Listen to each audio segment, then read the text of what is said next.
My body was convulsing, and I had no control. My eyes were rolling into the back of my head, and I couldn't even say sorry. I was only 18.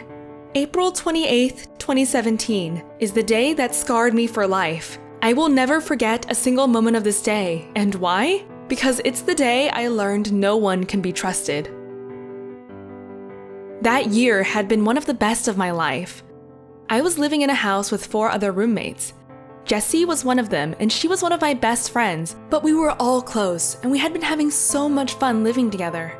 It was the end of the school year. I had just finished writing my last exam, and I was getting ready to move back in with my family for the summer. I was downstairs in my room, packing and cleaning as my mom and sister were on their way to pick me up. Jessie and 2 of my roommates were upstairs with our friend Darcy. They called me and told me to come up. I went upstairs and walked into the room. They were listening to music, chatting, laughing, and having a good time, excited about the summer holidays. One of my roommates handed me a box of butterscotch candies and said, "Jessie and I made them. Have some, they are delicious." I didn't see why not, so I took one.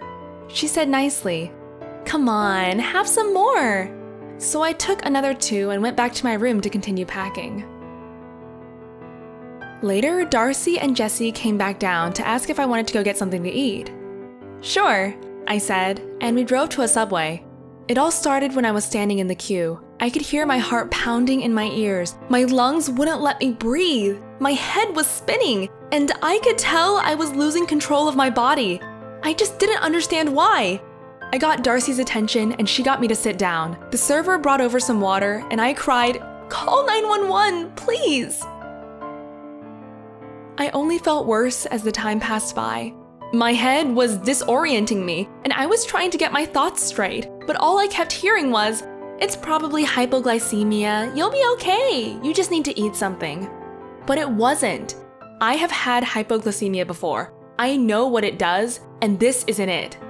So with the little strength I had, I reached to my phone and started to dial 911 when Darcy took my phone out of my hand. "Please," I begged her, "I really need help." My voice was getting weak, and with every passing minute, I felt heavier. I was losing control of my body. I thought I was kicking off. Eventually, Jessie and Darcy helped me out to the car and made it seem like they were going to take me to the hospital, but they didn't.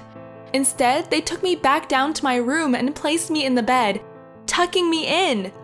"Please," I pleaded, "call for help." Ignoring my calls, they kept my phone and left the room. I lied there, dazed and confused, until my sister opened my bedroom door. But by that point, I couldn't even move or speak. She instantly called my mom.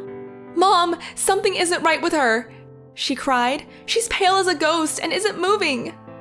Since my mom is a nurse, she quickly realized what symptoms I was showing. She yelled, "What did you take? Listen to me. What did you take?" Tears fell down my face as I stared at her blankly, not being able to give her the answer she was looking for. How could I know what was happening to me? Quickly and swiftly, they took me to the hospital where I was rushed in the emergency service. My body was convulsing and I had no control. My eyes rolling into the back of my head, and I couldn't even say sorry. After several tests, it became clear what had happened to me. My test results showed a large amount of THC in my system, and since I had never tried any sort of substance like this before, I reacted differently than what my so-called friends had thought. My family went to the house to gather my things, and they had to stay in a hotel next door while the doctors finished up on me. They took me home the day after. I was devastated by what I had experienced. I had been intoxicated, and I thought my life was ending when it was all happening. Did they really think it was just a funny joke? How can my best friends be so stupid? I felt betrayed by my own friends. I wanted them to pay for what they've done, but no charges were ever filed because I couldn't prove what they did to me. A year after it happened, I learned that, on that day, everyone in the house knew about the candies. I almost lost my life, and they only thought about how funny it would be to see me high. It's been almost 3 years now, and it still gets to me some days. I have sleep paralysis because of it. No one really understood what I had gone through, and I was ashamed of myself because of what happened. Somehow, I felt diminished and miserable for a long time. It took me a while to open up and talk about it, but I was lucky to be surrounded by my family and have their support. No single day goes by where I don't regret pushing to press charges, but at the time, all I wanted to do was recover and get back to a normal life. What happened still gets me, and it always brings me down. I'm 21 now, and I decided to go back to school to become a nurse. This incident has changed my life, and it made me want to become a more caring person. I volunteer with children and write online stories to raise awareness about being drugged.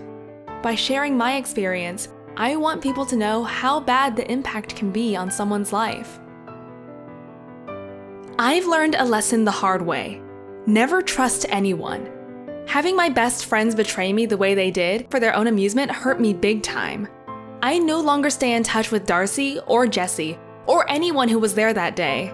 This wound is still fresh, and I lost a lot of people because of what happened, but I learned who the good people were in the sea of bad, and that's good enough for me. On the positive side, April 28th, 2017 may have ruined many things for me, but it made me the person I am today. So no, I don't wish to go back and change it because I don't know who I'd be today if I hadn't gone through it. I believe somehow it's made me a better person. I guess what I'm trying to say is that anyone can be looking for a way to destroy or hurt you, but it's up to you how you react to it and push for a better outcome.